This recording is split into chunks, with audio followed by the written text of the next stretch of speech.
So to start off, let's talk about the mental framework that you should have, not just with one-on-one meetings, but like setting up any meeting series in general, whether it's a team meeting or maybe a small group meeting with different people, or of course the one-on-one meeting.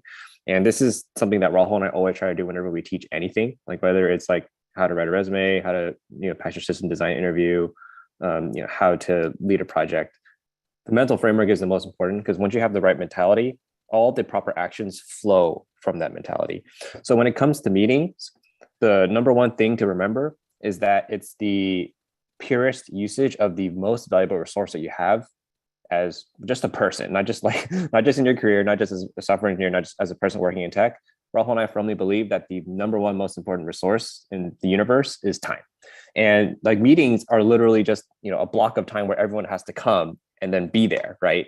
So you have to be very conscious about, how you leverage the meeting and get value out of it, because you're spending so much of this very valuable resource. So moving on, once we kind of acknowledge this principle, like now you have the idea that meetings are expensive because they cost a lot of time. And what this means is that you have to always be very cognizant about how effective the meeting is.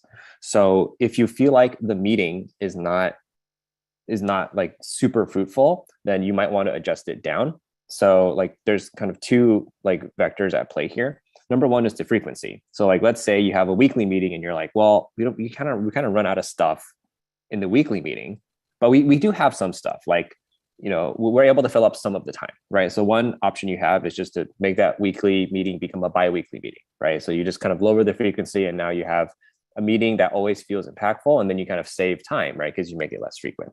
And of course, the other one is the meeting length. So let's say you have like a 45-minute meeting and you and the other people in the meeting, you find yourselves not being able to really fill in that time effectively. Just shorten the meeting, make it like 30 minutes, maybe 20 minutes, something like that.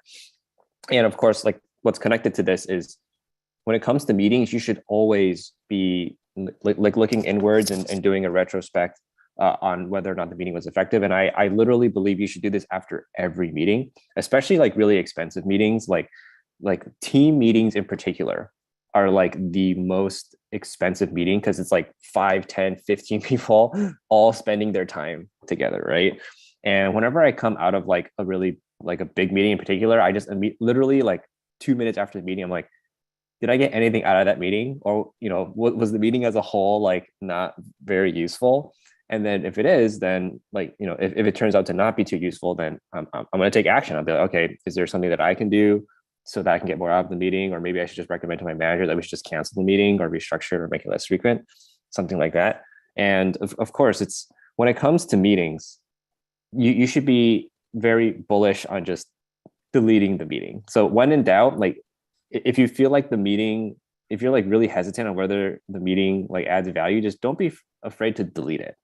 And you can always run an experiment, right? It's like, let's say you have like, like some meeting and you don't feel like it's too useful.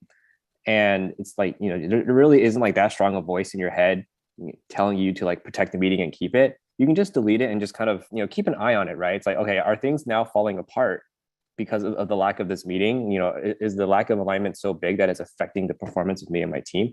If that's the case, you can always put the meeting back, right? But I think when it comes to meetings, it's better to err on the side of caution and essentially like scope them down conservatively. Essentially, you want the meeting to be as short and as infrequent as possible. The shortest, most infrequent meeting is the one that doesn't exist, right?